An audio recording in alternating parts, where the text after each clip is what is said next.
This week, we talk about sex, evolution, and body types. Also, I'll talk about my colonoscopy and hear about Duey running the half marathon. Let's get into it.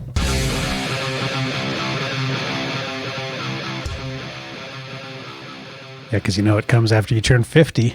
You didn't plan that order very well. We're going to talk about sex and my colonoscopy.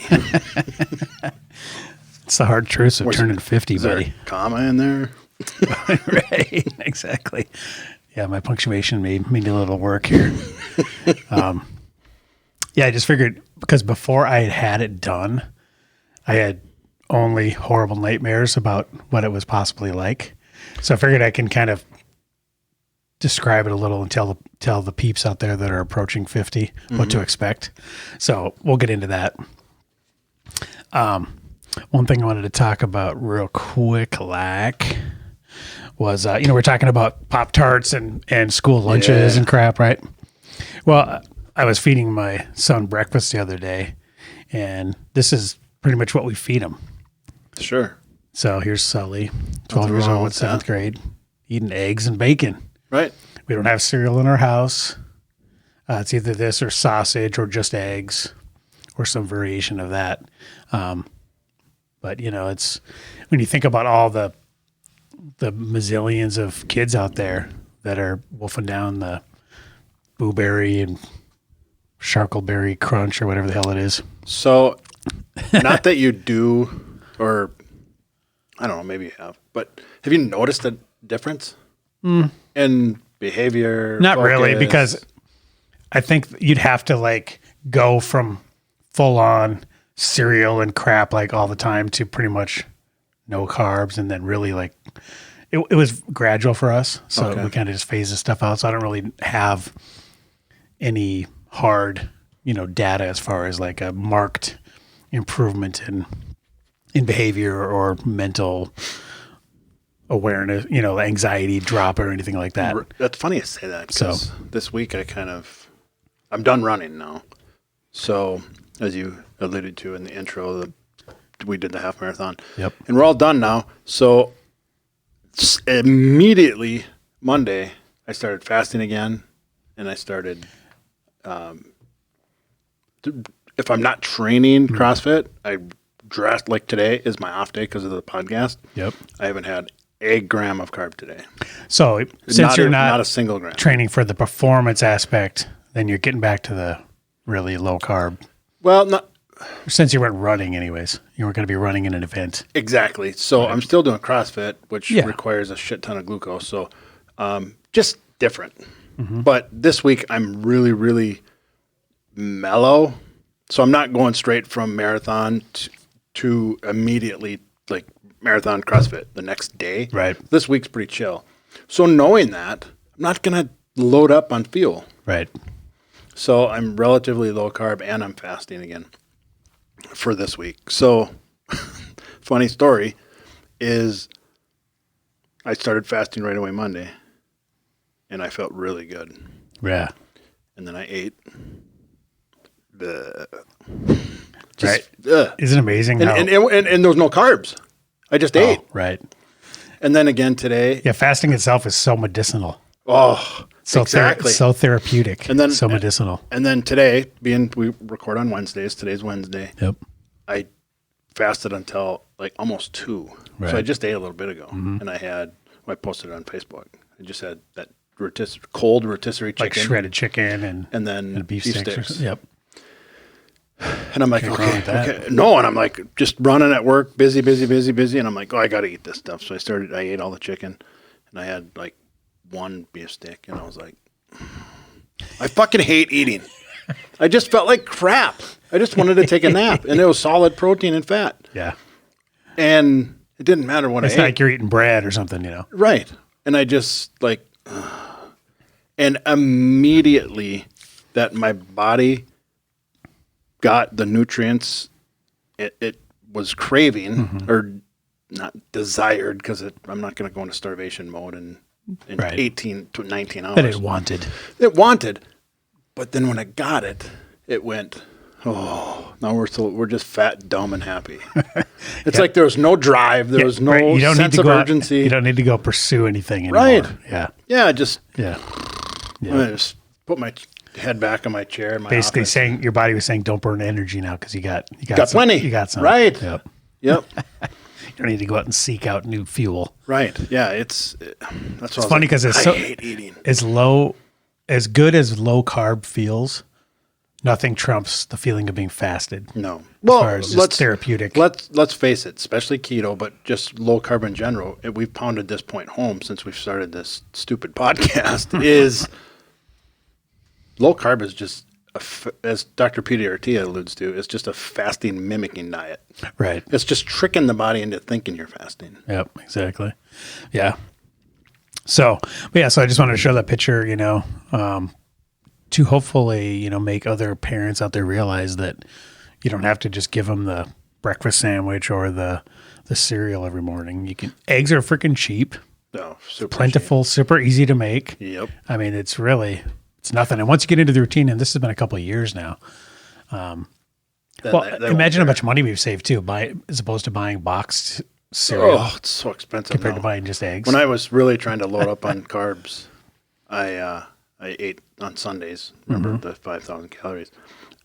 I had to buy some cereal. Holy shit, has it gotten expensive? Yeah. I don't know. I haven't bought it for years. And then they do that old trick where the box is the same size, but the inner bag starts getting littler. Yep. It's like chips. I saw actually there was some expose on coffee because the can is always the same size because coffee cans are a standard size, right? But they started just putting a little bit less in. Goldilocks. Somebody's been sitting in my chair. I know because I like this thing to put my feet on in the front. But they just put a little bit less grounds in. Oh, sure. But the can is the same size. Empty. Yeah. So they would just change from 1 pound to 0.98 pounds. And the only reason I know that is because I know it's that when I go get the new one, that I can buy the new one at the old ones like this because I can just add it and throw the old one away. Exactly. So I just know that's exactly right. Right. So it's crazy how they, how the prices just creep up, but the illusion of you're buying the same amount is still there. So yeah, breakfast cereal is just crazy expensive. I had a mom ask me one time, nutrition coaching wise. Yep. What do I do for my son? I don't know what to do. He's just he won't eat anything but Pop-Tarts and blah blah blah. And I said, don't buy it. Yeah, don't have them in the house. Don't buy it. Oh, I don't know. And I've told this story before, but she said, well, then I'm like, well, just don't buy them. And I just kept going back to that. Don't buy them, don't buy them, don't buy them. And then finally we got to the root. Well, I like it. Oh, yeah. Right. And that's very true because if I liked Sugar Smacks or whatever and had them in the house and was eating them. You wouldn't keep them from him. No, my kids would have them too. Right. So yeah, you just got to not have them in the freaking house. Yep. Well, and it helps me too because I'd be tempted by that stuff if it was in the house. Except for that example. Ugh. Sugar Smacks, no good. Disgusting. But like Cinnamon Toast Crunch or whatever your good cereal is, I'd be tempted by it. So it's better just to not have it in the freaking house. Right. And, it's just simple too. Eggs are so good and simple. Have you ever been full, like while eating breakfast cereal? No, you can just keep going. You can't be at full. You're only limited by the amount you can stuff down your gullet like it's a Civil War musket. Right. And it just the eye-opening thing was, which we've known, but I've been using this on people lately, is what you said. Because it's not satiating. That, no. The hyperpalatability. Brain fart, the PE guy, Ted Naiman. Oh, Ted Naiman. Ted Naiman said, your body will keep eating until it gets its required protein. Oh, yes, the protein synthesis hypothesis or whatever it's called. Yes. And you're not getting it in those Cheerios. And ever since that, I've been thinking every time where I've had, like on super high 5,000 calorie, just nothing but sugar days. Yeah. Never full. You're not full, even though you're wolfing down way more calories Never than normal. Never full. I can just keep grazing all day. Yeah. It's insane the amount you can put away. And it's like, because volume-wise, I get full. Yep. My stomach's literally full. If I have another physically, bite, I'm going to puke. Physically stretched out. I could still eat. I could get that Oreo down. Right. Because I'm just not, my body's going, we got shit in here, but it's not anything not real. the right shit. Yeah, it's not real. Not the right stuff. Yep, exactly. All right, well, that's that. So I want to talk about this other thing here. So I saw this post about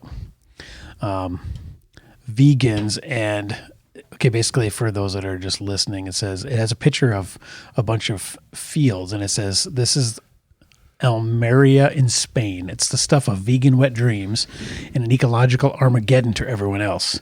26,000 hectares, whatever that is, 64,000 acres of plastic-covered greenhouses growing nothing but fruit and veg. Plants are hydroponically drip-fed water laced with chemical fertilizers and grow bags of imported soil.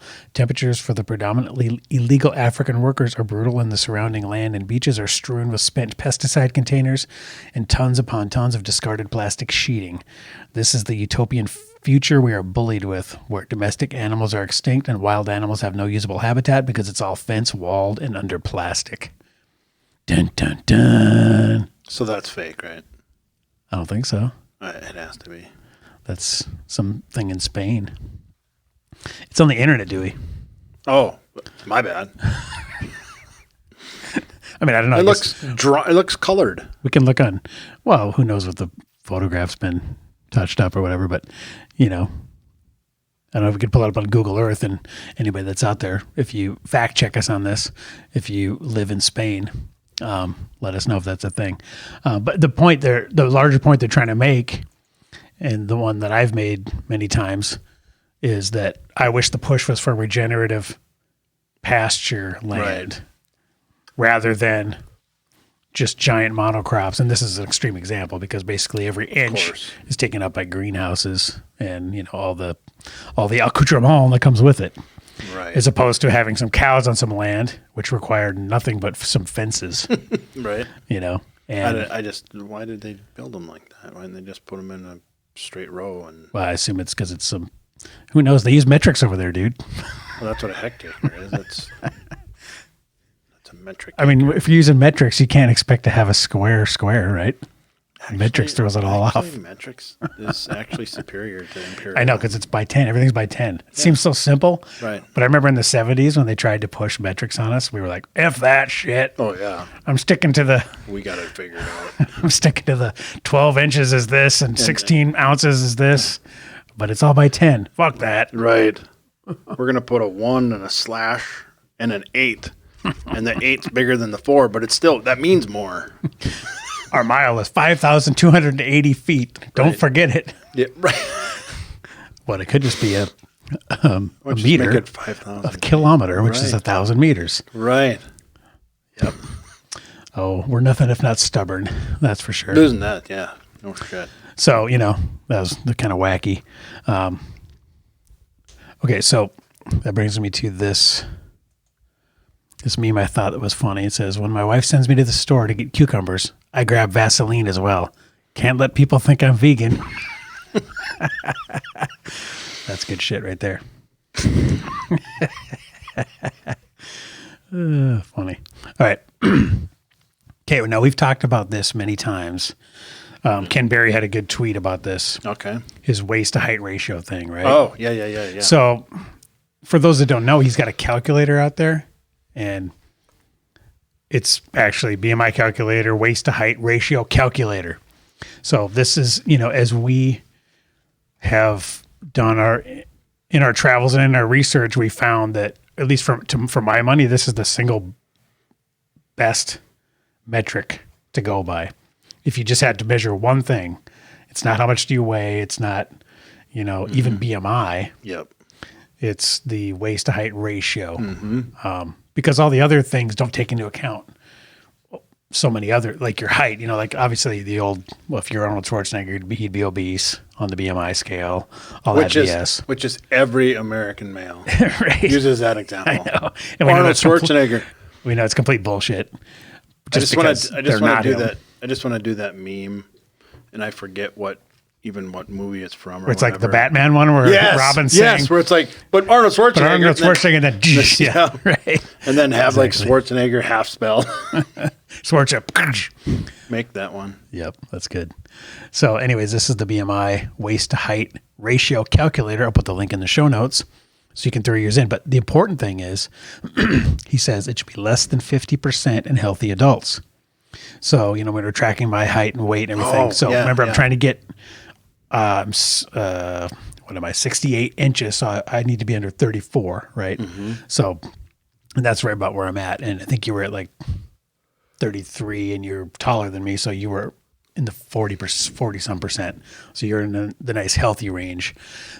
But this is brutally eye-opening for most people. So I'd encourage everyone to grab the link from the show notes and throw this in to your old browser, or just do the simple math of your waist circumference divided by in inches divided by your height. This is the same one, right?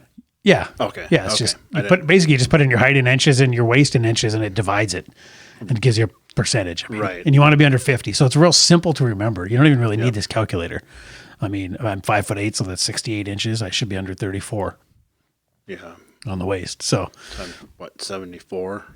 Right. So you need to be under 37. Sure. Right. So, and you were, so. Yep. But most people are not going to be. That's the scary part. No. Not even close. Very few. Very few are going to be under 50%. So that's a good way to really, set a goal for yourself when you're losing weight, Especially if you're a slave to the scale. Oh, yes. If you can't get away from that scale. Because the scale might not move. Yeah, a lot of times. If you're losing fat and gaining muscle and all, and just eating tons of meat and stuff, I mean, I see in the carnivore groups a lot of times people are like, I've been eating nothing but meat for 3 weeks and my scale hasn't moved. They're like, and everybody just basically says, well, how do your clothes fit? And they're always like, better. Like, well, shut up then. It's, yeah. I don't know what to do with those people. Some people, I mean, you've just been trained your whole life. Your weight. But your weight is just one data point. It could tell you a lot or nothing. It's a tool. Yeah, it's just a tool. You got to understand what it represents. You can't build a house without a tape measure. Yeah, and you can't. If I just told you somebody's weight and didn't show you a picture of them, you'd have no clue how healthy they were. Right. But if I told you their waist to height ratio, you'd go, "Oh, okay, we got a problem," or we need to, or they're doing pretty good. Right. But if I just said they're 190, you'd be like, "Okay, that means nothing." And is it kilograms or pounds? If it's kilograms, I don't need the tape. I don't need the tape. Right. Because even Arnold doesn't weigh that much. Right. Like they better have just won America's Strongest Man in the heavyweight division. Otherwise, they can't be that heavy. You're right. All right. Well, okay. Now we're going to get into your half marathon story. Miserable.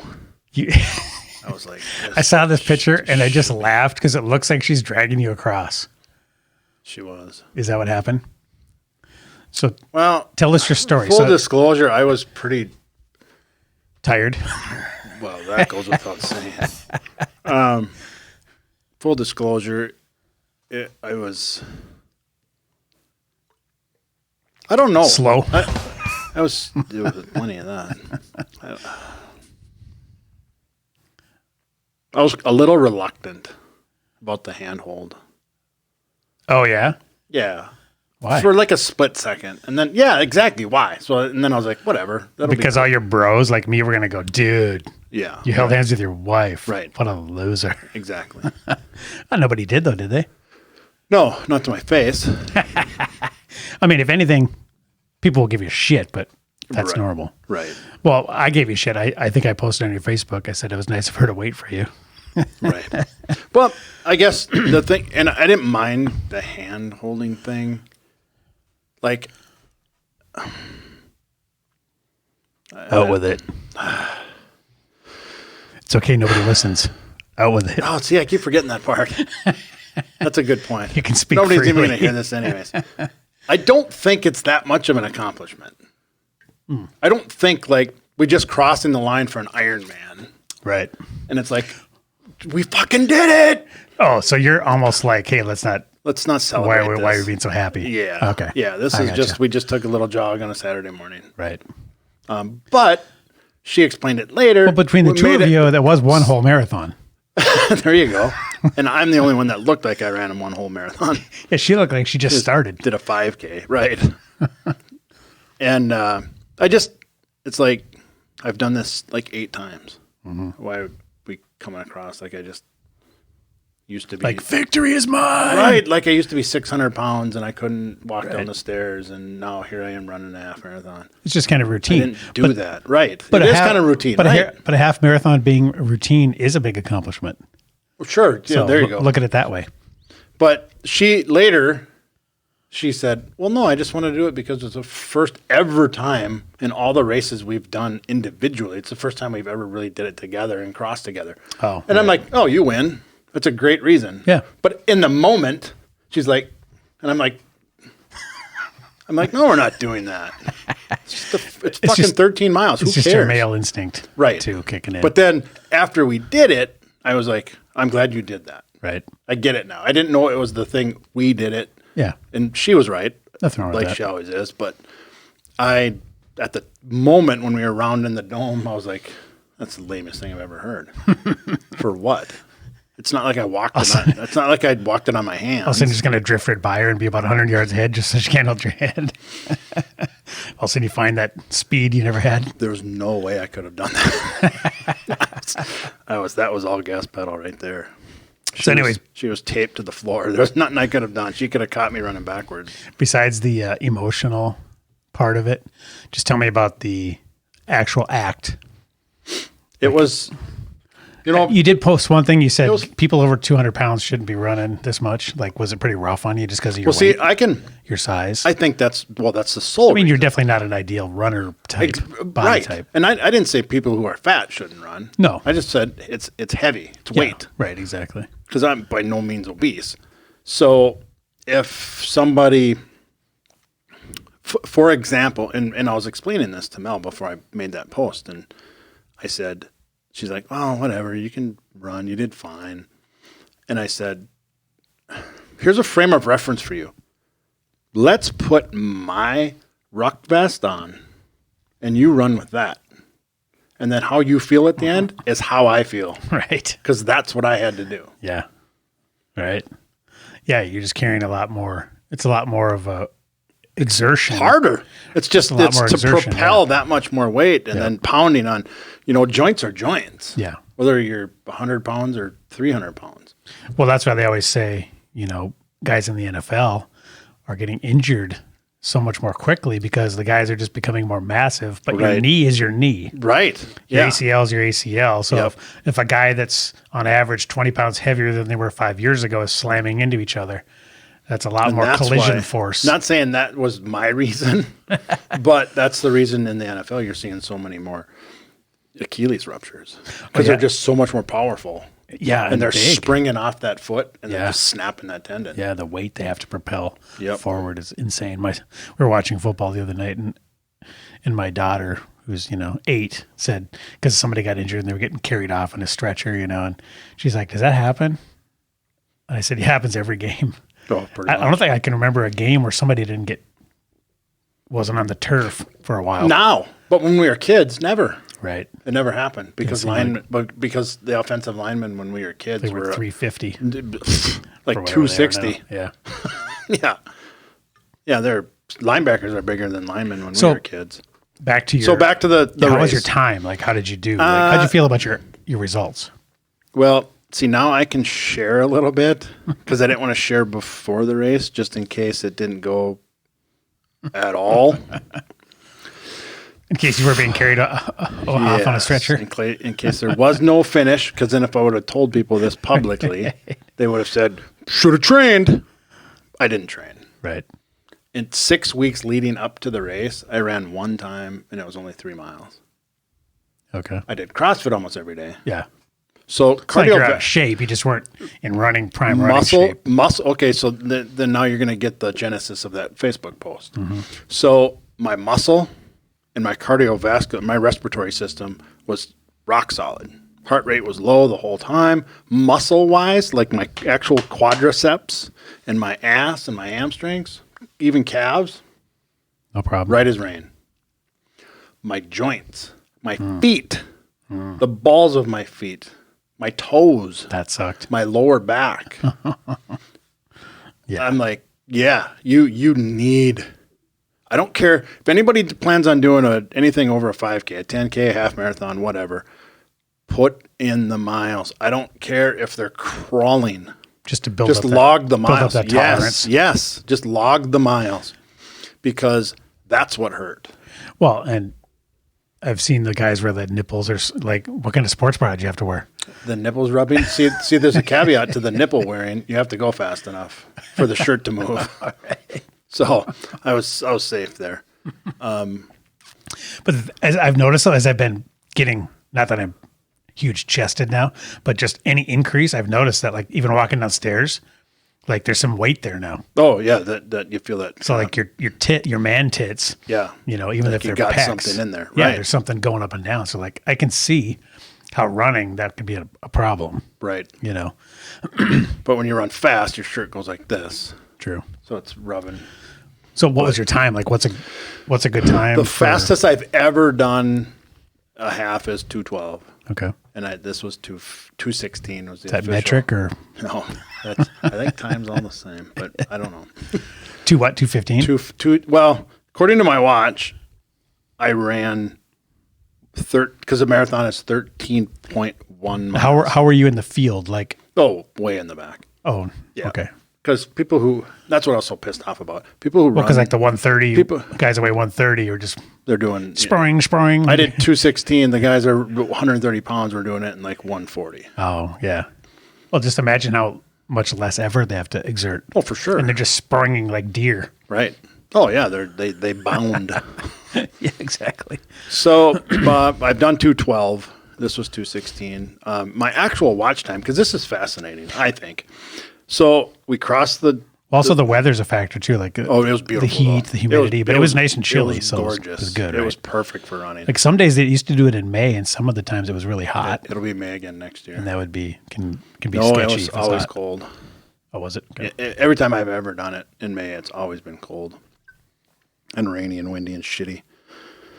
And then they finally said the starting and finishing line was in the dome. Right. So now you start and finish inside. So starting inside is a huge game changer because otherwise you got to stand in that corral for 25 minutes. Oh yeah. In a t-shirt. Right. And it's 14 degrees. Right. So, Celsius. Right. So that's why I had my over shirt tied around my waist. Right. Because I eventually got warm out and I started sweating. But I forgot what I was going to say. I'm sure it was very interesting. Oh, yeah, it is actually. Surprisingly. I'll be the judge of that. Right. So 13.1 miles. When you cross the start line, there's a sensor like mat that you cross that Oh, starts and your do you chip. have like some type of Yeah, it's in your fob bib. on you? It's in your bib. Oh, okay. Yep. So there's no Behind it- shenanigans. No. Okay. I mean, you can hand it to someone who's fast, but Give it to a guy in a Vespa. so when you cross that mat, the chip tells you that, oh, hey, Dwayne just passed. Boom, clock starts. When you come back to that same mat, clock stops. Okay. Simple, right? Yeah. So I crossed that line. As I'm crossing it, hit my watch. Same exact time. Yeah, as my foot was going, I hit it. Same exact time. And was it off? Oh, yeah. So, and that's the interesting part of how you run the course, because when they measure the course, they may have measured it in the right lane because they're in a car. And then when they get up to the turn, they're taking it real wide. Right. Yeah. I mean, there's some variance there. So long story short, I clicked 13.1 well before we even came in the dome. Oh. Well, yeah, because if you're not going as the crow flies or how they measured it. Or as Bo and Luke Duke used to do, Right. straightening the curves, Right. flattening the hills. Right. Then Exactly. You were adding on some meters. Right. So I stopped it when it hit, right as it hit 13.1. And how far were you from that was before the finish line? And that was 2:15. Okay. So almost a minute. Wow. Yep. Jeez. That really Yeah. adds up over that time. Right. Good. So chip time, 2:16 and some change. Right. Actual 2:15 and some change. Yeah. So That's why you'll hear people when they talk about running, they're like, what was your time? Well, Chip was. Right. But most people have the watch. And so. is the chip the official race? Yeah. Like if you're going to Yep. get a trophy, it's because it's based on the chip. Yep. I suppose they Yep. got to stick to that. All right. Good story. Yeah, it was cool story, bro. Good time. The most surprising part. How'd your wife feel about it? How'd she feel about her time? No. She was miserable. She hated every minute of it. Because, I mean, put it in perspective, her PR for a half is like 1:45. Oh, wow. Yeah. So for 2:15 and that stopping and starting and walking is really hard on her. Because when she gets going, she gets momentum. And then she just carries that momentum with like inertia. Yep. And just maintains it, not starting over. Yeah. She said it was exhausting. I said, try and be me. And it's the same applies to me. When I get going, I'm like, this my natural gait. So here's put it in perspective. I averaged a 10:22 minute mile over 13 miles. That's not bad. It's not terrible, but my natural gait where I feel like this is how God meant me to run is like 8:40, 8:45. Okay. But I just can't last. Yeah. It's just too much. I run out of gas and my shit starts hurting and it's just that's too fast to carry that much weight for an extended period of time. Yeah. But for a short period of time, it feels great. So Let me when ask you I'd this. walk and I'd be like, I said, no, we're going to run walk. We're going to try this for a little while. And Like run at your pace where you felt good. And lo then and walk a behold, little bit. I said, all right, we're going to do 5 minutes on at where I feel comfortable without even looking at my watch. We're going to do 5 minutes on, 1 minute off. 5 on, 1 off. Not off, but walk. Yep. My 5, when I was on, she couldn't keep up. Or she could, she didn't like it. Right. But her average, but she can maintain an But she average could have overall made- speed. It's higher, but for permanently. Right. Yep. So at 8:45, 8:40, 8:30, anywhere from 8:30 to 8:45 is my comfort zone. But for her to do 8:30 to 8:40, 8:45 for 13, that would be hard. Right. She did it. Yeah. Because she did it in 1:45. Yep. And that's like, well, shit, that's like 8:15. And that's pushing. Yeah. But you get my point. Well, I was going to ask you, because I know you're very super aware of fueling your activities, right? So knowing you're going to run this 13.1 in the morning of the Saturday, how did you fuel up for that? For me, I ate normal like I was. I drank a lot more water. But for me, Like how'd you time it out so that you'd peak? yeah, for me personally, of. I quit eating like 6:30 then Friday night, and then I didn't eat till it was over. So you felt I didn't good- eat before you felt the better race. fasted. Yep. I always run better fasted. Yeah. Always. Yeah. I think so. All right. But cool. we in one of the Facebook pictures you probably noticed, I had donuts on my plate. I didn't see And that. they're the greatest donuts I've ever eaten in my life. Was it after the, Funny. as a celebratory? Yeah, well, it wasn't before. Right. So, you want donuts before you run? Yeah, why not? During. Right. So there, One that on is a each thing. finger. That is a Krispy Kreme challenge. It is a thing. Then they have to eat them so many like every mile. That's funny. Well, I mean, if you're running a marathon, you're probably going to burn them. So Right. that's the time to do it. So funny story. Mel goes through the line in front of me, and there's chocolate milk. That's the first thing, chocolate milk. I'm like Popeye and spinach, gone. So then I grab another one to carry. I grab 2 more and put them in my pockets. And we're going through the line, and they have like these Powerball bites or something, and I just went like a mouthful, so I couldn't even talk. And I get up to, they had fruit, banana, half bananas cut. And nope. I see those sandy boxes. Keep going. And I get up there and I'm like, and the sweetest girl, young gal in the back volunteering goes, would you like a plate? She could see the lust in your eyes. And I said, yes. So I grabbed that plate and just started stacking them. And Mel's like, how can you eat right after that? And I said, watch me. That's funny, man. But nothing. Yeah, I tell you what, those donuts, after doing something like that. Not that they're not good anyways, right? But they're exceptionally good after something like that. Oh, after that and being fat and being fasted. Yep. Yeah, exactly. Breaking that seal. All right. Well, let's get into my colonoscopy story. Oh, super. To go from bad to worse here. And I didn't know this until I tried to schedule it, because I actually tried to schedule it like 6 months ago because I got freaked out because 2 of my acquaintances got diagnosed with colon cancer. Oh, yikes. So it freaked me out, right? I'm like, shit, I'm right in the line here. I need to be, and because it's one of those cancers where it's completely preventable if they catch it early. It's like nothing.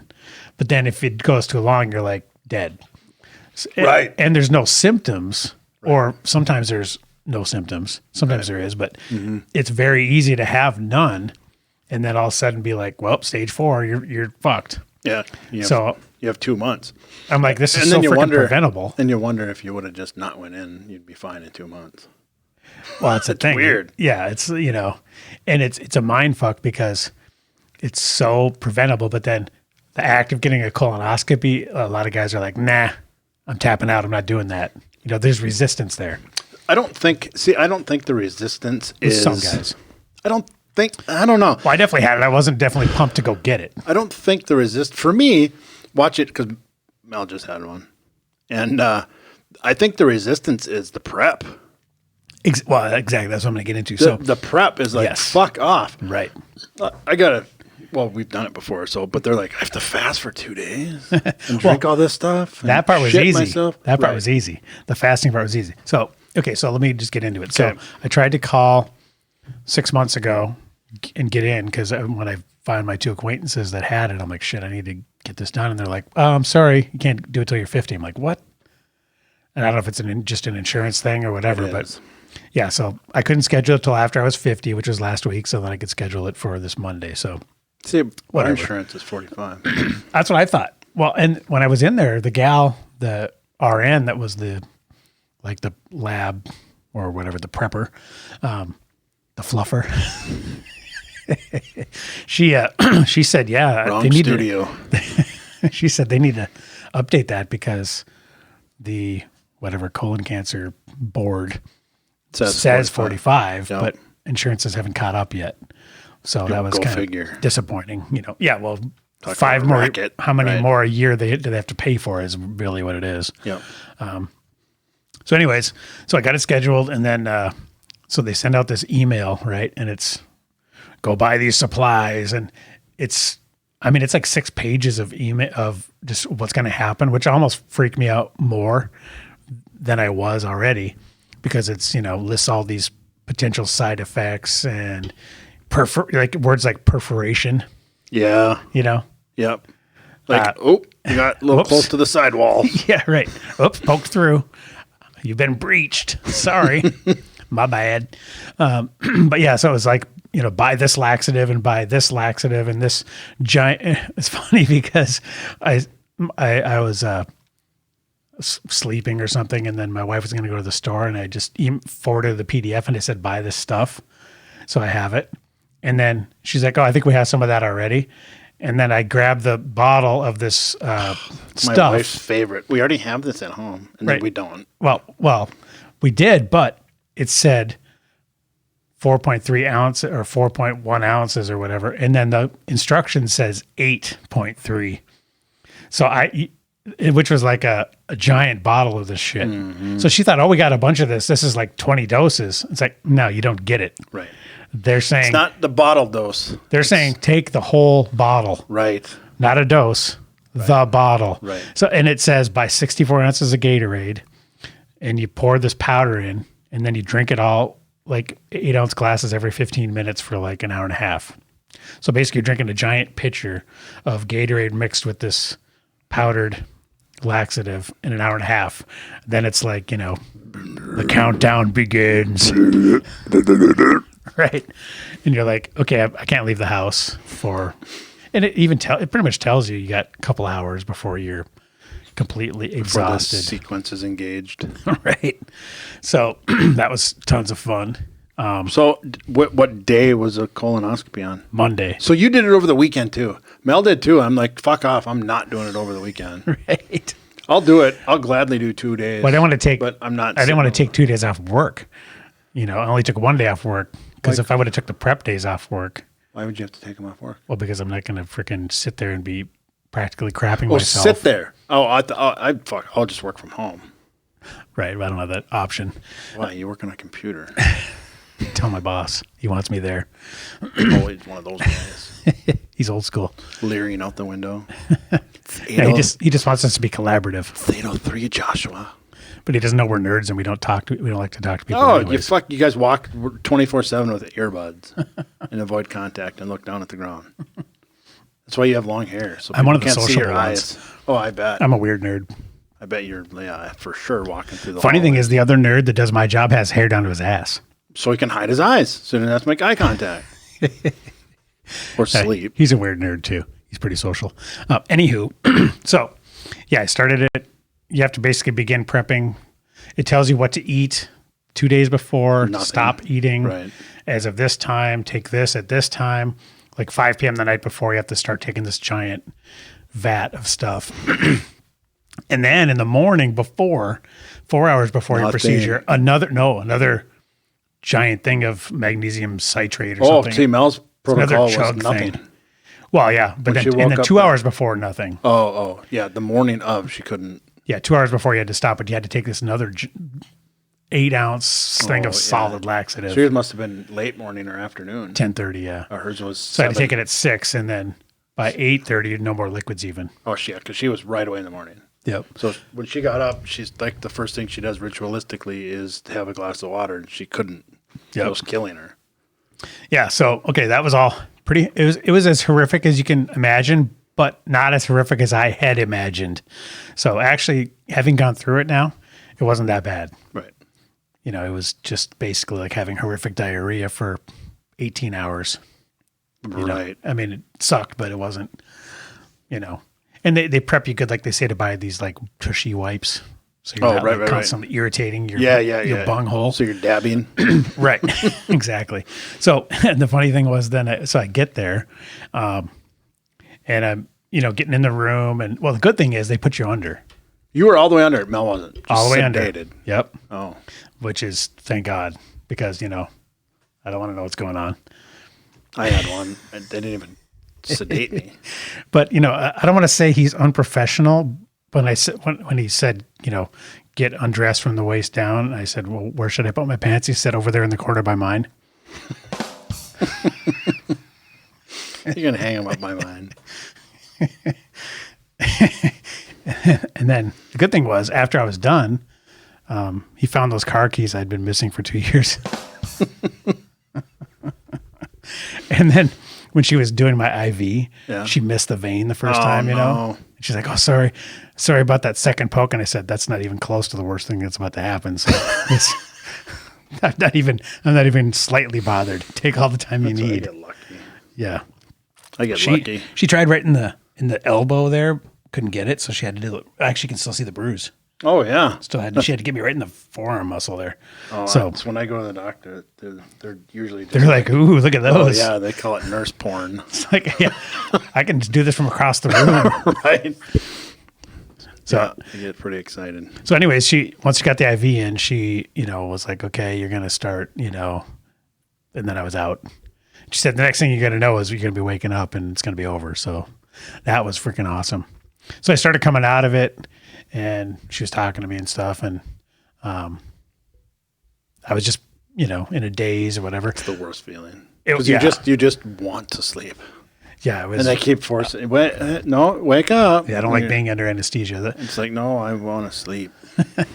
But so I must just do well with anesthesia because I came out just fine. And you can't drive. So that's why I was there. I had to bring her home. My wife had to come pick me up, which is fine. And we just went and got my car later, but picked you up. I brought Mel and I went downstairs. I walked out, I sat down, I looked up at the board and I saw where she was at in order and she's in. I'm going to go run downstairs and get a coffee. So I go take the elevator downstairs, get a coffee, start walking back up, sit back down. Dwayne? Done Are already? you shitting me? Yeah. Come on back. Wow. And I come back with my chai latte with double espresso, and Mel goes, yummy. She's out of it. Yeah, anesthesia is weird. Like, I remember my brother-in-law had a procedure a few years back, and he was coming out of it, and he started like looking at the TV and goes, boobies. Like, he kind of got childlike, which is weird. Mel got fentanyl. Oh, really? Yeah, they didn't put her good under. Shit. Yeah, they didn't even put her under. Wow. Yeah. Yeah, so I was fully out. So, but anyways, so the doctor comes and talks to me after, said all clear.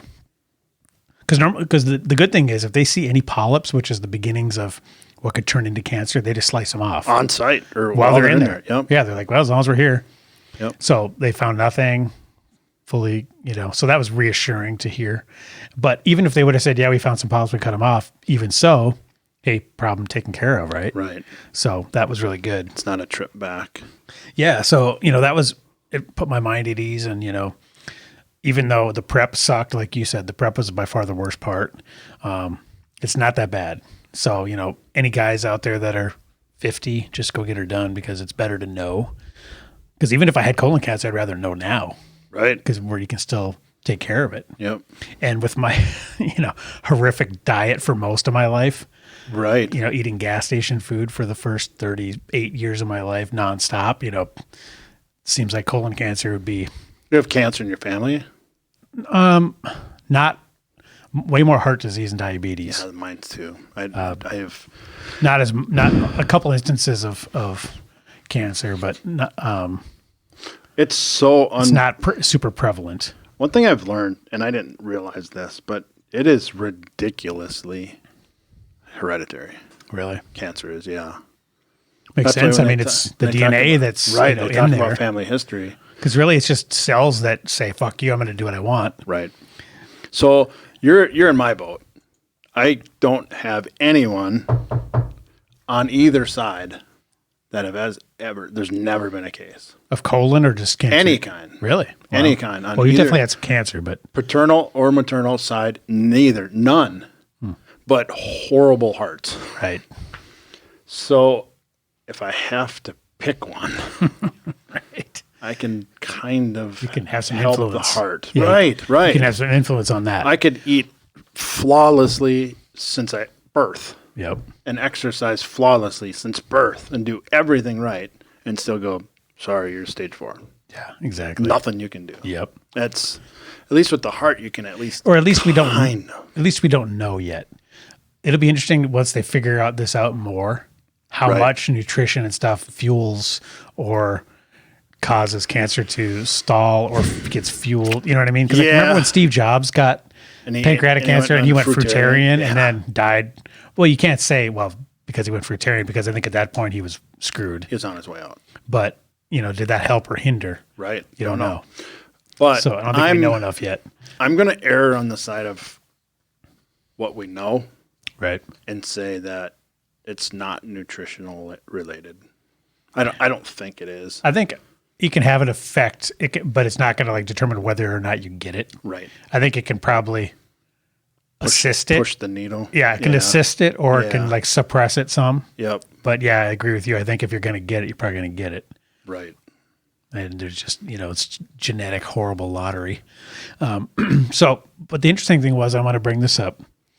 So after he chatted with me, told me everything was cool, he goes, okay, now, it's funny, why are all doctors from India around here? It seems like there's there's just not very many regular old, people born in North Dakota. I don't know how he gets sentenced to come here, but I don't think I'm guessing it wasn't his first choice to come to Fargo.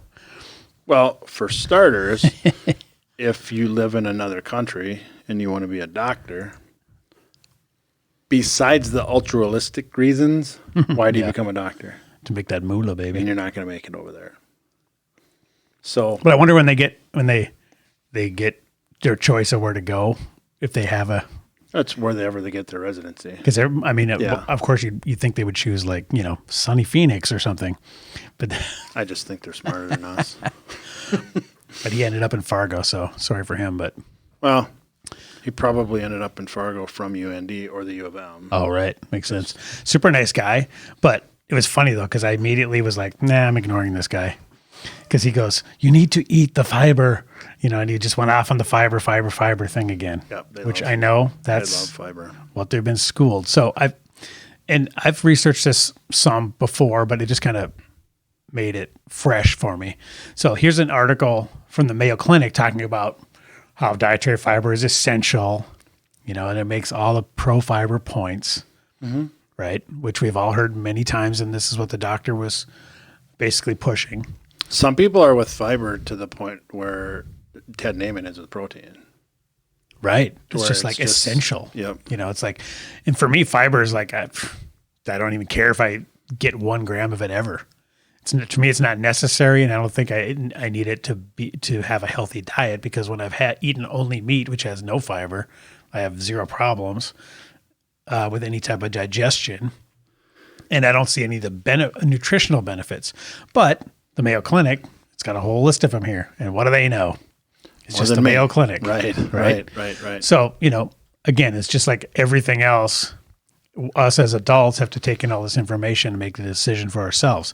I have no problems going fiberless. But one thing we have to keep in mind is, especially typically as Americans, we just go over the top with every goddamn thing we do. Where it's like, you got to have fiber for this, this, and this. Okay, great. So then what do people do? They go find those foods that are high in fiber and then eat the shit out of them. Right. What's the daily recommended allowance for fiber? Right. And meet that. It's going to be hardly anything. Have an apple. I'm even disagreeing with that. Like, I don't think it's even necessary. Just in my personal N of 1 experience. So anyways, this, they go through, and you can read this for yourself, and it tells all about the benefits and how it normalizes digestion, and it's going to keep in mind, fiber isn't for you. It's for your gut.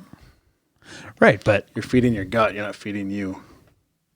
It's like a second. It's like a.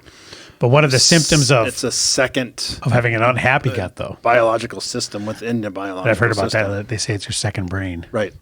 Yep. But now, in the keto carnivore communities, they acknowledge that as well, but they just disagree that fiber is the route to having the perfect amount of bacteria and stuff. But at the same time, then they tell you to eat pickles and avocados, fermented stuff. Yeah. Some people do avocados, which are high in fiber. Right, but then you got Sean Baker, who's just eating ribeyes, and N of 1. Exactly. So that's one article that's very pro fiber. Now, and you've heard of Eric Berg, right? Yep. So he's a big keto doctor. He talks about the fiber myth and basically makes the case that it's not necessary. And if you eat too much, it's actually going to be damaging. I agree with that. That's where I just went. What's the recommended allowance? Exactly. So have some goddamn broccoli and just go about your day. Well, and he really goes deep. He basically talks about run through the whole rainbow of vegetables and keep a log and see which ones cause bloating and cause problems and find out which ones you tolerate and then stick with those, basically, is kind of what he says. Right. So, there's 2 different perspectives on that. What I want to know is, okay, you're saying the gut may be beneficial for the gut. Well, my question to you is then, what's the symptoms of an unhappy gut? A leaky gut. And how would I know that I have that? Right. That's if I'm eating just meat or predominantly meat and having no problems, no symptoms of any kind, how will I know what's to indicate that I need to make a change? Deficiencies? Because it affects absorption. So are you dealing with any deficiencies in your diet? I mean, are you super low? Are you supplementing? Are you super low on vitamin D? Probably vitamin D, mostly just from our environment. Right. Well, and coming off B12. a nice summer season, but I mean, going into winter, that's one thing I think I will start supplementing, because you've talked about that. Because I know just in this climate, there's doctors that say, if you live in the northern part of the country, move, because that's how that's how crazy important it is to get the right amount of vitamin D. But you can still go outside. Yeah, you can, but you're just not going to get as much. No, but it's still sunlight. Yeah. Yeah, so that's that. That's my colonoscopy story. So, taking all the articles, obviously everybody's going to make their own decisions. But it was just kind of interesting how just like when I had my checkup and then the doctor was, giving me the cholesterol talk and that I was going to have to get on a statin if I didn't modify my diet. Right. And then this doctor gives me his boilerplate. Eat your fiber, boy. And how much of that is just liability? It's just Sure. what I think he fully believes it. I have to tell you this. It's just what he's been taught. I'm sure he fully believes it. And let's face it, you talk to any actual MD and they'll tell you that they have like one class. They joke sometimes on nutrition. And they say 1 day. Yeah, right. Like we spent 1 day on nutrition in med school. It's because they're not about prevention. Right. So then when I talk to people about nutrition and like perfect example is I one time told a dude that I was at my doctor and we're going back and forth. And she was sitting at the computer. They don't write in a chart anymore. They type. She's sitting there and she goes, "There's a good chance you know more about this than I do." And you know what a dude I told that story to said? Then you need to find a new doctor. Do I?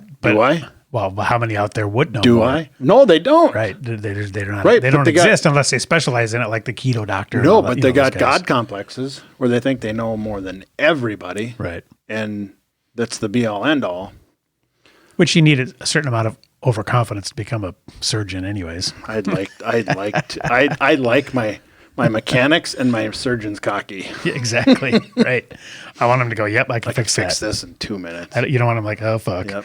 Old nervous hands Nelly over there. Well, what happens last time? I just got my license back. well, wait, what? I can't go back to prison. Right. So, it was just funny though, because you're hearing all these things, and if we weren't totally like dug in like we are to this stuff, you would just take what they're saying, go, okay, I guess more fiber it is. Hey, can I get a copy of that pyramid? Right, exactly. So, but being nutritionally woke as we are, Sure. We're kind of like, I'll just in one ear out the other, and I'm going to make my own decisions and do it. Feels good. So that was kind of interesting because I've gotten it from both the last two doctors I've seen. I've gotten that basically the same standardized pitch. Yeah. That I knew was coming. All right. Well, that wraps that up. So let's get into our topic for today. Now that we're an hour in here, Oofta. sex and evolution and body types. So let me ask you this. What does that mean to you? What it means to me is the lizard brain, the reptilian brain that's embedded way deep, which, you cannot consciously control, will react in a certain way to different body types.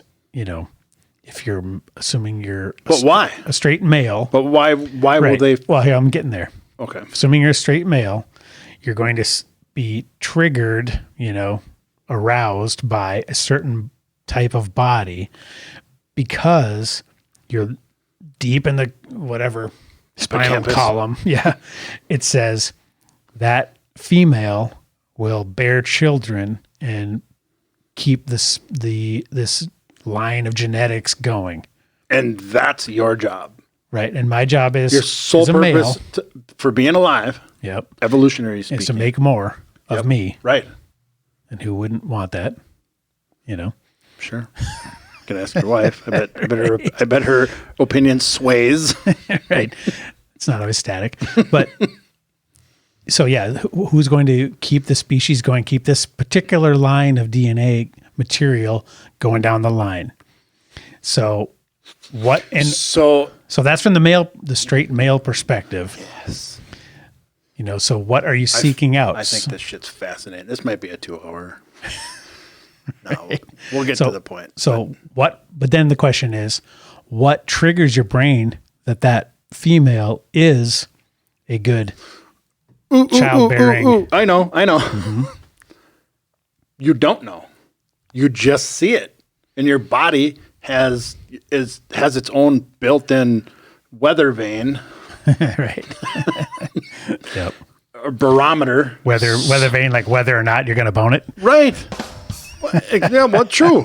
And your body has a barometer, and you will see a female, and she will be proportionate.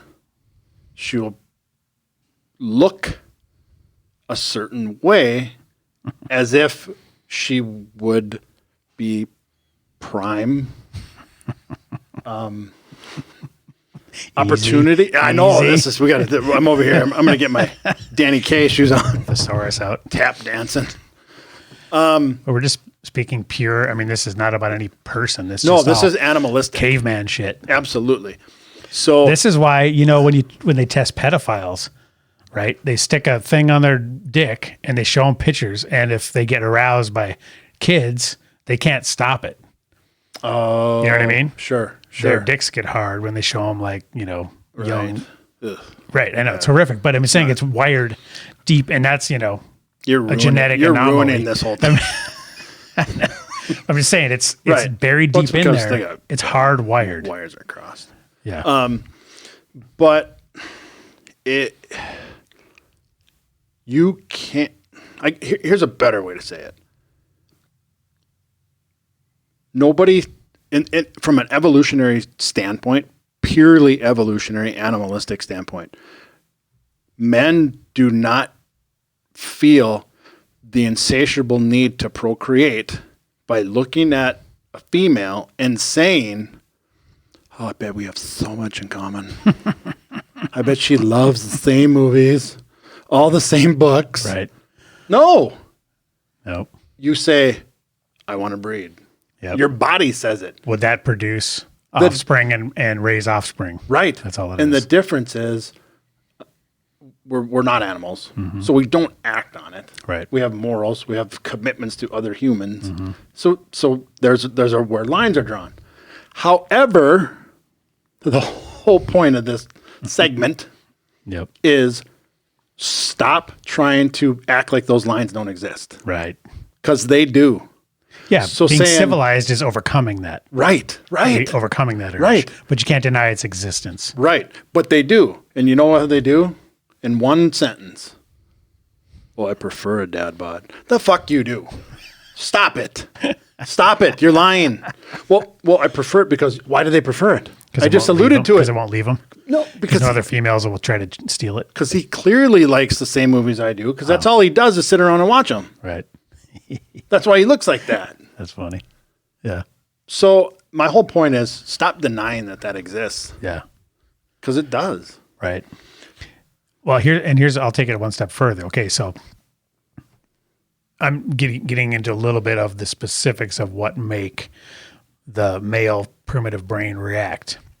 Well, males, sure, yeah. like females, so any exaggerated feminine characteristics would be more desirable. That's why the hourglass figure is, more desired than not. Right. That's why women, have Child- wider hips, Childbearing hips. narrower waist, Right. bust line. It's that for some reason that shape triggers our brains into that. Okay, that equals ability to bear children. And the other thing that bothers me is when people go, for some.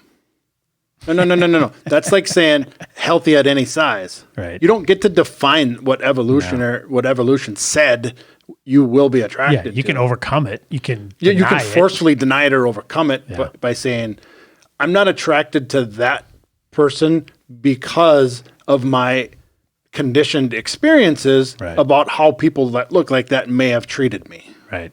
So Exactly. then now you're emotionally and mentally not attracted to it, but you're still physically. Right. And there's nothing you can do about it. Right, exactly. Yeah, that's so true. So I got a couple of articles here about this. So one I thought was interesting was beauty standards, how body types change through history. So this does vary just as far as what's in vogue and fashion, throughout the decades. Right. So it talks about ancient Egypt. They liked slender women, narrow shoulders, high waist, and symmetrical face. So if you see like in the old mummies and the hieroglyphics and the art of the day, Sure. that's what you would see was idealized. Right. So you can see that these preferences kind of shift, which is kind of interesting. So ancient Greece, plump, full-bodied, light skin. Now, you know why that would be? Whoa. Plump? Well, by Egyptian By standards. Egyptian standards. So we're talking about 5'9", maybe Not by 2021 American standards. maybe 145, 150. Not And you know what that says to me? Healthy. for sure. You know, Yep. that they're maintaining a healthy amount of energy on their bodies. Yep. You know, it's not that they're obese, it's just that they're Or a waif. Right. Like frail, skinny. I find that to be very unappealing. Yep. Yeah, and they cover that in a minute here. So, okay, so the Han Dynasty, 206 BC, slim waist, pale skin, large eyes, small feet. Oh, they had foot fetishes. Ooh, Italian Renaissance. Oh, see, this is more my territory here. Ample bosom, rounded stomach, full hips, fair skin. I like daddy like. Victorian England, desirably plump. I think that's what the dad bods want to be described as. Well, right, they want to be, but they're not. See, that's the problem is You can apply these adjectives all to dudes. right, desirably plump. Full-figured. You can put those goalposts wherever you want them. Roaring 20s, flat chest, downplayed waist, short bob hairstyle, boyish figure. So that's more androgynous. Now, obviously, these are just cultural variations throughout the decades here. Golden Age of Hollywood. Okay, so we're more Marilyn Monroe type. Yep. Hourglass figure, curves, large breasts, slim waist. Yep. Swinging 60s, long slim legs, willowy, thin, and adolescent physique. Nope. Out. Supermodel era. Athletic, svelte but curvy, tall, toned arms. Boom. Right there. That's when we were teenagers right there. Yep. That was Cindy Crawford. Oh, yes. Can't And go wrong with that. who was the Elle guest girl? McPherson. The guest. Elle McPherson, yes. Oh, yep. That's going to bother me. Well, here's the one that we don't like, heroin chic. No, that's the... Because to me, that's Yep. like unhealthy. It just signifies gross. unhealthy all the way around. Yep. And then postmodern beauty. Okay, Claudia so that's- Schiffer. Oh, yes. Very nice. So the 2000s, so flat stomach, healthy skinny, healthy in quotes, large breast plus butt, thigh gap. So that's tough to hit all those. And it says Kim Kardashian. Yeah, can I change my vote? That's my vote. Right. That's tough though, man. That's a unicorn right there. Healthy, skinny. Healthy, skinny, flat stomach, large breast and butt. I mean, try having all those. Good luck. I mean, that's a unicorn right there. So that's kind of how some cultural norms have shifted throughout time. The cringiness of this subject for a lot of females is going to be you're just making them subjects. Yeah. Or objects, sorry. Right. But here's the problem. We agree. We are. That's the whole point. Yeah, we're That's just the talking about point this. with the It's a thought with the experiment. disclaim. Yes, exactly. The point of the disclaimers and the prefacing it with there are so many other factors that people consider when choosing a mate. Yep. And we're civilized. We overcome those reptilian urges. Exactly. That's the whole point. Yes, we're not animals. We overcome them and we're civil. However, we're just talking about the animalistic physical law of attraction. And how it's undeniable that it's there. Right. But we're Exactly. trying to deny it and redefine it. Right. With things like Act like it dad doesn't bod. exist. Right. Yep. Exactly. All right. So let's look at okay. So this is for what women like about men. Okay. Sure. So it says, imagine you've been introduced to a man whose body is muscular and athletic. You look at this man and you're immediately impressed by his physique. His body looks primed as though ready to explode. When the man speaks, he has your immediate respect, not because he's dangerous, but because his presence sends a clear message. I'm worthy of respect. Simply by looking at this man, you get a clear sense of his personality and character. You know for a fact that he's hardworking, focused, and persistent. After all, you don't build a strong body by being lazy, lying around the couch, eating pizza all day. That's the exact point you just made. Right.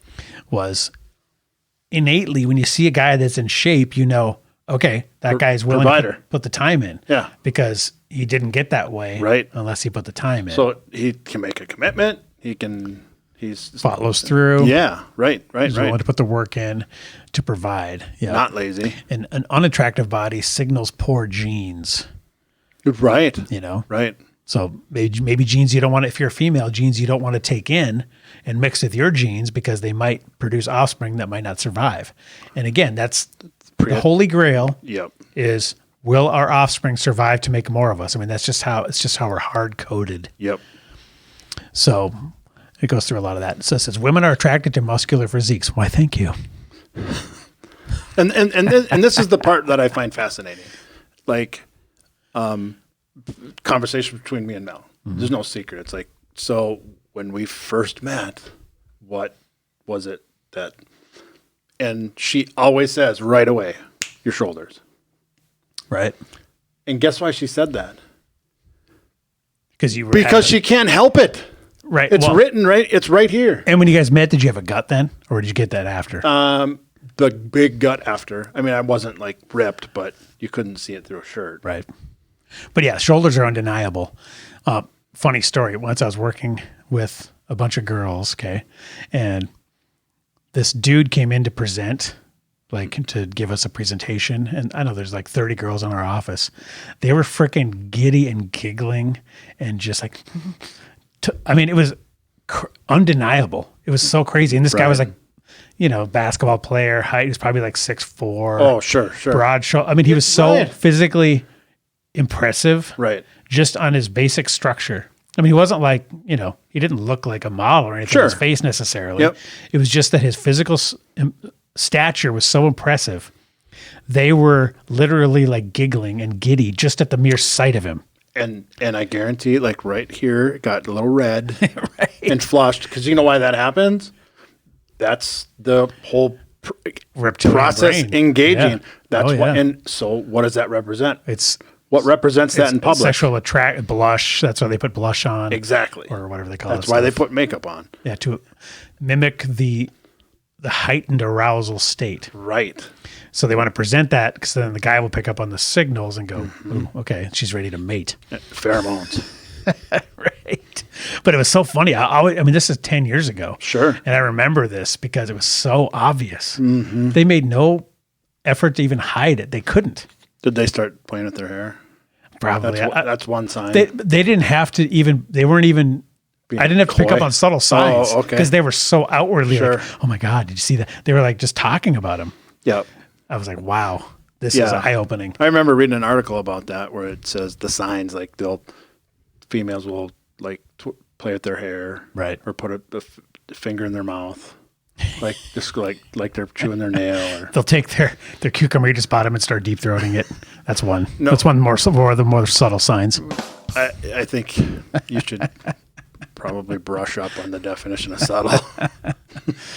Well, it's just so funny though, because I left that work that day going, wow, that guy just has his freaking pick. It's no because any room he can walk in. You know what? Most of the girls are going to go, oh my God. That's the perfect example of the scene in The Office when Charles Miner comes in. He's the new regional manager, and it's Iris. Yeah. The big, tall, black guy. Yep. What the Iris Adiba or whatever. Or something. Yeah, but he's just a good-looking dude. Yeah, and he's super tall, built, and he walks in, and all the girls in the office are giggly, like you're saying. Yes. And then, like, towards the end of the episode, the camera's on him, and he looks dead at the camera because they're, like, interviewing him how the office setup is. Yeah. And he goes, yeah, I'm well aware of the influence I have on women. Right. Well, how would you not know? Right. I mean, it just gives you so much social clout. Right. That of course he knows. Mm-hmm. I mean, like that dude that came in and gave the presentation, if he has that effect on women everywhere he goes, he's not unaware. No. I mean, because at some point there's not to get current events political, but at some point during that dude's course of life, there's a Christy Nome that came forward and said, hey, what's up?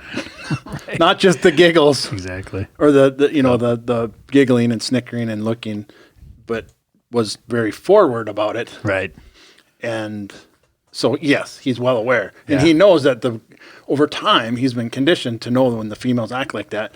One of them has come forward and said, let's go. Mm-hmm. So then he knows that snickering and giggling is anyways. Yeah, it's very, very interesting stuff. So I just typed into Google image search here, what male body type is attractive to women? So it's kind of interesting to see, there's pictures of Channing Tatum, like Magic Mike. I mean, to me, this is like, if I was going to define it, I'd say that. Sure. It's muscular, broad.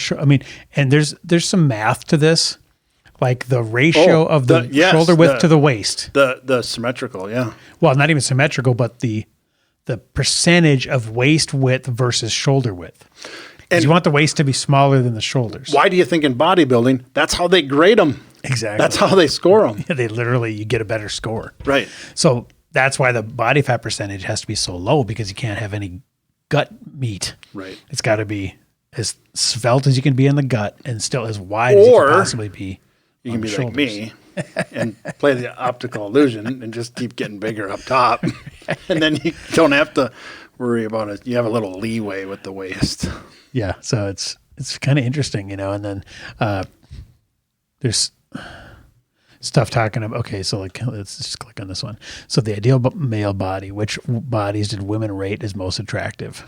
Okay, so it's got, here, Brad Pitt. And then before you add it back there, that reminds me of the story of the little kid from High School Musical. What's his name? Zac Efron. Oh, yes. And he was in Baywatch. Yeah, when he was just completely shredded. Yeah, right there. Right here, this one, yep. And that very scene. Yes.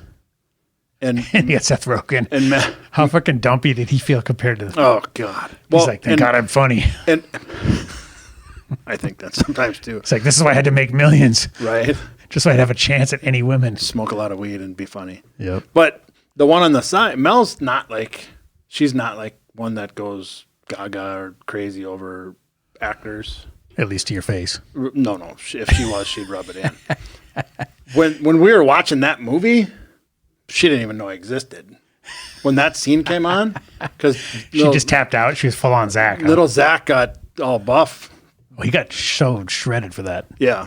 I saw an interview with him talking about that role, and he said he was just miserable. Oh, because he was such low percentage body fat. It was just so hard to maintain. Same exact interview that Bradley Cooper gave for A-Team. Yeah, right. But yeah, so she just instinctively, evolutionarily reacted to this. Absolutely. Yeah. And I just laughed, and I can't get mad because I do the same thing. You know what it is. Yep. It's just, it can't be stopped. Right. But I'm not Brad. Zach's not knocking on the door. So I'm not super worried. And even if he did, you could just be like, well, nothing I can do. you just tip your hat. Right. Just touche. Exactly. So here's kind of a sliding scale, and then it says, okay, and I recognize that shot. That's Brad Pitt in Fight Club. Yep, 72.5%. That's funny because when I was reading some information with the trainer, he said something like 90% of the dudes that come to him say Brad Pitt in Fight Club. That's their goal. I don't understand. see, I go kicking and screaming with that because I'm the meathead bodybuilder in me says that's too skinny. He's pretty lean. Yeah, he doesn't have that much muscle. No. It's just lean. Yep. And he's super proportional, and he's got a perfect face too. So it's the package. Yeah, but people might not even know that that's him. They're just going by the picture. Well, true, but when they see Brad Pitt in Fight Club with his face, that influences their choice. Oh, it's if it was a bald, ugly dude, package, right? They'd be like, "Oh, I don't want that one." Although that's a whole other show. Is the bald, ugly dude with the jacked body? With the jacked body, he's still it helps him. He's still usually with somebody.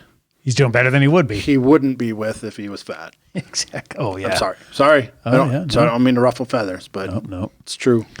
Yeah, so it's kind of interesting to see. So, yeah, bottom line is, this stuff is hardwired. It's hard-coded.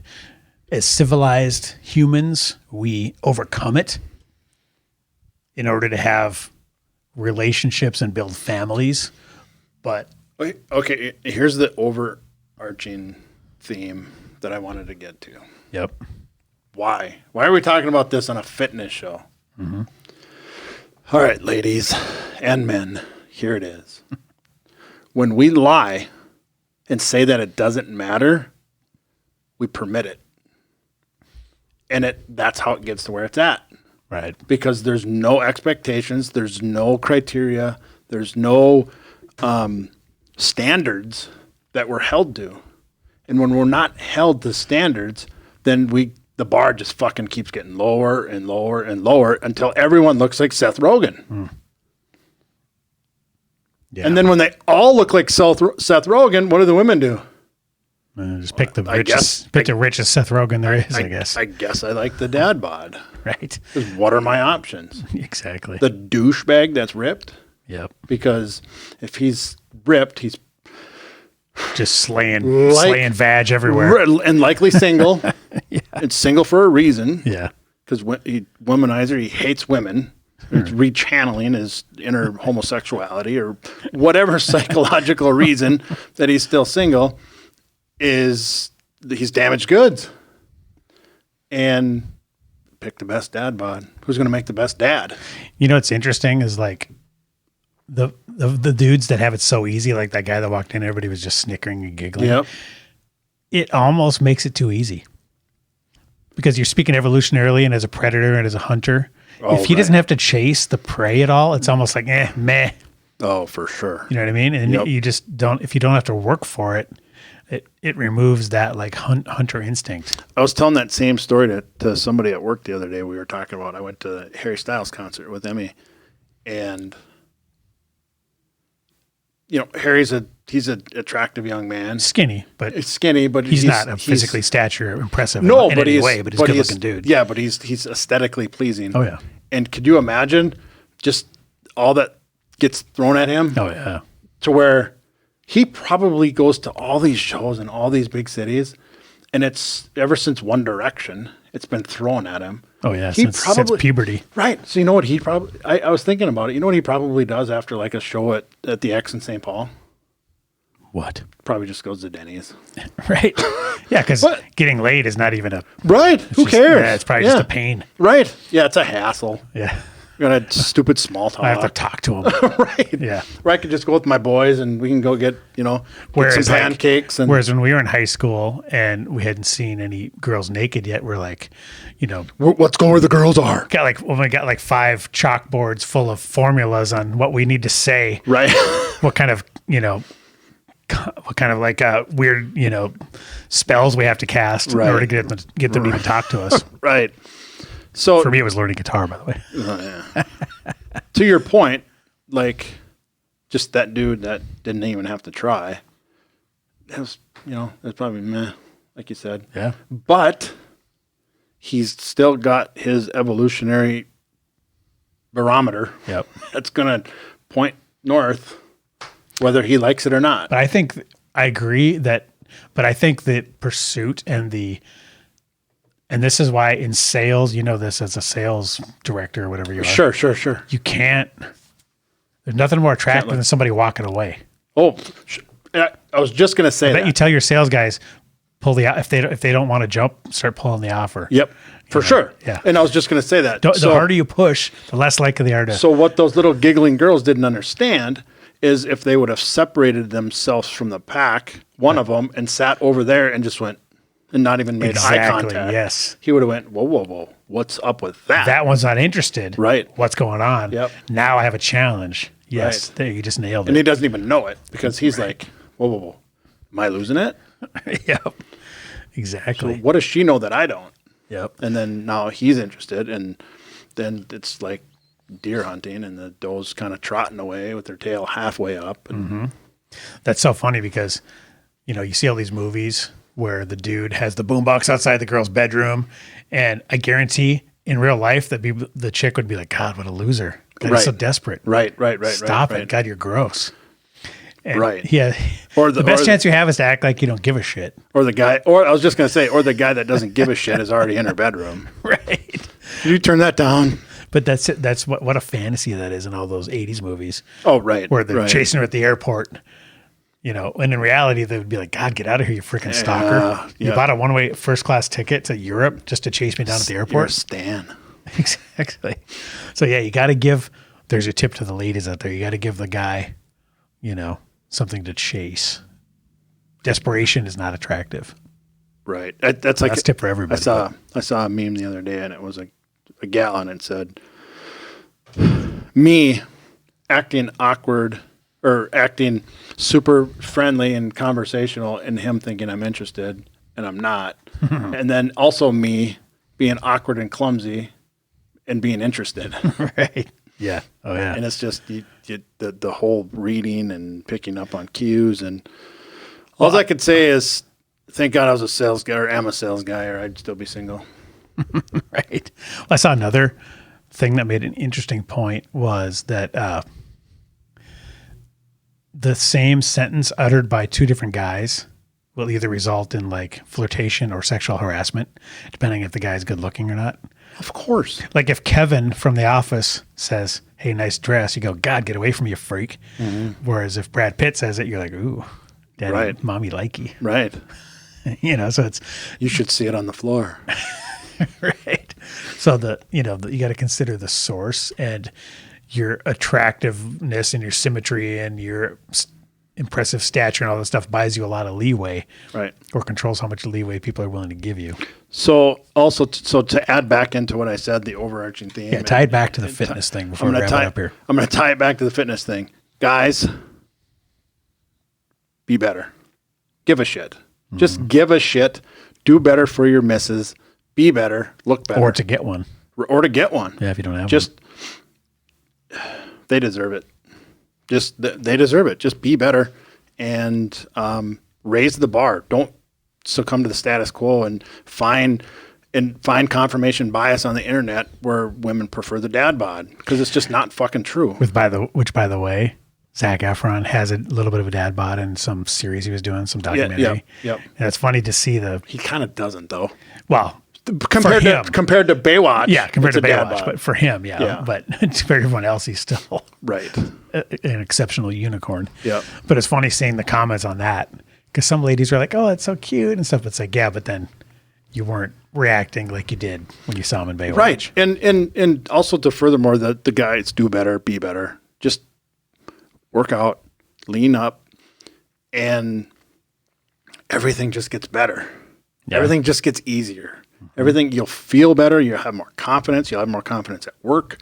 Have more confidence with your family, especially your wife. She'll see you in a different light.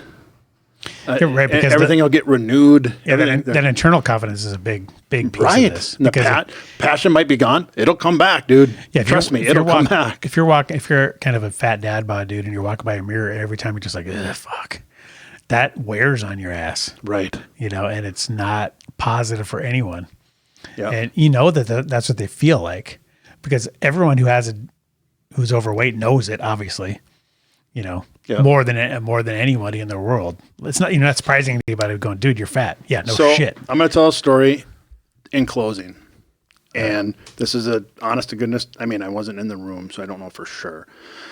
The peoples and parties shall remain nameless. I'm not going to name names. Yep, to protect the innocent and protect the dad bods. Yep. So I know a guy who turned his fitness around and got rid of the dad bod. And I said, "Dude, what was your motivation? What's your reason?" Because I'm fascinated by that, or I wouldn't do this for a living. Yep. And he said, whether his wife had a few drinks or whatever the reason, I don't know. But evidently, he said, what's wrong or whatever? And she said, "Your belly hanging on me is fucking disgusting."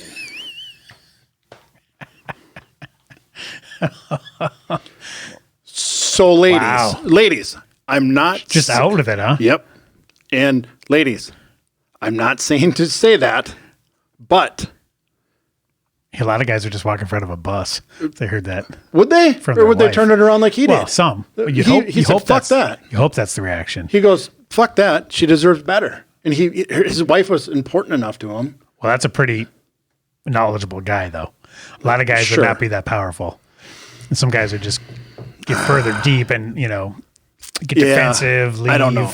I don't know. But it's impressive that he had that reaction. Again, I'm not telling the ladies listening to do that or to say that, but if that is what's going on in your head, and you're just not verbalizing it, stop making excuses. Well, it's going to leak out in Stop other it. ways. Exactly. It's Bingo. Yeah. You're enabling it. Yeah. So, And it's going to manifest itself in a worse relationship. right. For sure. Yep. Because if you literally think that about your partner, you know, in your gut. But what did she do wrong? She just told the truth. Well, right. But No, there's no buts. Yeah. She just told the truth. no, I think it all worked out. But I mean, that's not a lot of people have that kind of confidence or frankness. Alcohol. Well, right. Exactly. And I don't know. I'd like know to the hear her super side of it detail- now. Right. Like, right. you know, if she regretted at the time saying that, or like the next day, or she even remembered, you know.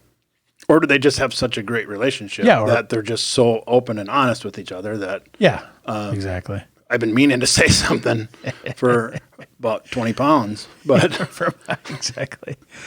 Damn, that's but funny though. I just think that that's where, like, remember. And So did she appreciate it?